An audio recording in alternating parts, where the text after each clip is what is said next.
పాపంలో ఉన్నప్పుడు, పాపానికి బానిస అయిపోయినప్పుడు,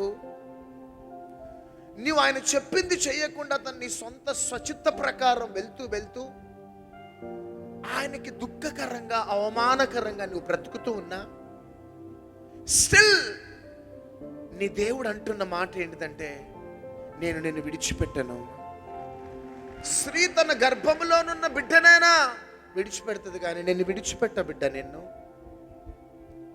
చూడుము, నా అరిచేతుల మీదుగా నిన్ను చెక్కుకొని ఉన్నానంటున్నాడు. నువ్వు అగ్నిలో నడిచిన నీతో పాటు ఉంటాడట, నువ్వు జలములలో నడిచిన నీతో పాటు ఉంటాడట.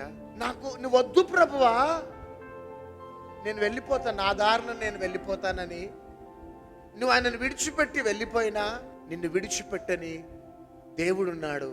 ఆయన పేరే యేసుక్రీస్తు ప్రభు. గట్టిగా చప్పట్లు కొడదాం.